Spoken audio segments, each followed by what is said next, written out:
Let me talk to you specifically about practicing on a daily basis. One of the most important things to do is to have specific topics lined out that you know you're going to work on. There's a couple of issues that I run into a lot with students, and I think the number one is people don't know what they're going to practice. They're simply not focused. When I go down the street, Berklee College Music, and meet a student and say, "Hey, what have you been practicing lately?" And they go, "Well, hey man, my band's like making a demo." That means they're not practicing. Or they say, "I'm totally into like Jocko right now." That means they're not practicing either.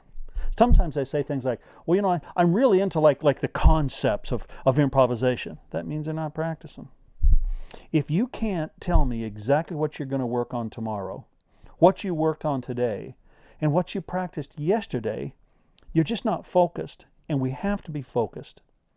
Now, the second challenge is, if we're not careful, we develop what I call practice blur. And that's where you've got 8, 10, 12 things you're trying to practice, and it's just frustrating. Let me give you a little example. Here's your music stand, you pull out your bass, and you go, "I'm going to work on my reading." And then after like 90 seconds, you go, "Oh shoot, but I really need to work on those tunes I've got to play in my ensemble tomorrow."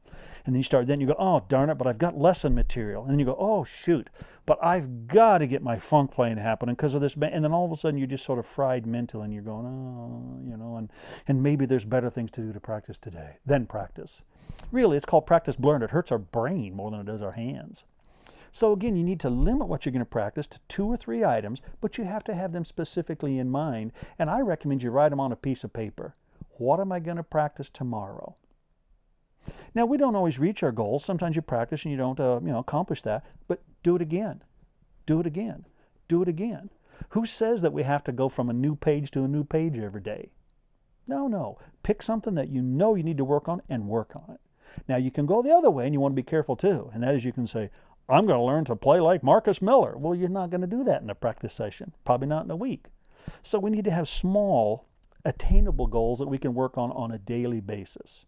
And then you reevaluate at the end of a week, and you say, "Hey, those were good," or maybe I need to be more challenging, present more challenging stuff for myself. Or maybe I need to pick something a little smaller bite-sized chunks so I can work on that and produce quality. Practicing is challenging, I know that. Sometimes, we're just lazy. But I really believe that if you'll take the time to focus on and make a list on a piece of paper of what you are going to practice, if you'll limit that to just 2 to 3 items, you'll have a lot more success. And of course, you need to learn to practice in the cracks. What I mean by that is if you keep saying to yourself, "Well, I'm kind of busy today," and then tomorrow comes and you go, "No, I'm really busy tomorrow," and then the next day and you go, "But you know what? I'm going to wait till Saturday and I'm really going to get it together." That tends not to work.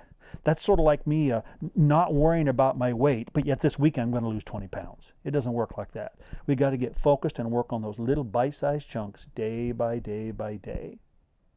Now, what you specifically work on, well, that needs to be between you and your teacher.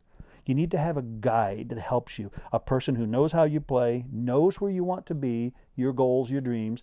They've been there before, and then they help you break up those big goals and dreams into little bite-sized chunks that you're going to work on every week.